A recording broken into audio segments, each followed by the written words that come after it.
അബുദാബിയിൽ പ്രവൃത്തി സമയങ്ങളിൽ സ്കൂളുകളിൽ ഫുഡ് ഡെലിവറിക്ക് വിലക്ക്. വിദ്യാലയങ്ങളിൽ പോഷക സമ്പുഷ്ടവും ആരോഗ്യകരവുമായ ഭക്ഷണം പ്രോത്സാഹിപ്പിക്കുന്ന നടപടികളുടെ ഭാഗമായാണ് ഈ തീരുമാനം. വേനൽ അവധിക്ക് ശേഷം അടുത്തയാഴ്ച സ്കൂളുകൾ തുറക്കാനിരിക്കെയാണ് പ്രവൃത്തി സമയങ്ങളിലെ ഭക്ഷണ വിതരണ സേവനങ്ങൾക്ക് അബുദാബി വിദ്യാഭ്യാസ വിജ്ഞാന വകുപ്പ് വിലക്ക് ഏർപ്പെടുത്തിയത്.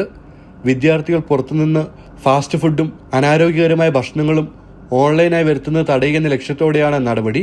പുതിയ അധ്യയന വർഷം തുടങ്ങാനിരിക്കെ ഇക്കാര്യങ്ങൾ ചൂണ്ടിക്കാട്ടി സ്കൂളുകൾ മാതാപിതാക്കൾക്കും വിദ്യാർത്ഥികൾക്കും ബോധവൽക്കരണ സന്ദേശങ്ങൾ അയച്ചു. മതിയായ പോഷകാഹാരം നൽകുന്നത് കുട്ടികളിൽ ശ്രദ്ധയും ഓർമ്മശക്തിയും ഊർജ്ജവും നൽകുമെന്നും ഇത് അവരുടെ ക്ഷേമത്തിന് സഹായമാകുമെന്നും അധികൃതർ ബോധവൽക്കരണ സന്ദേശത്തിൽ പറഞ്ഞു.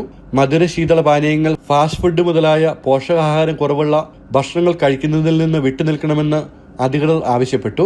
സുരക്ഷിതമായ പാർശ്വഫലങ്ങൾ ഉണ്ടാവാത്ത പാത്രങ്ങളിലാവണം കുട്ടികൾക്ക് ഉച്ചഭക്ഷണം കൊടുത്തുവിടേണ്ടതെന്നും മാതാപിതാക്കൾക്ക് നൽകിയ നിർദ്ദേശത്തിൽ വ്യക്തമാക്കുന്നു. ജനം, ദുബായ്.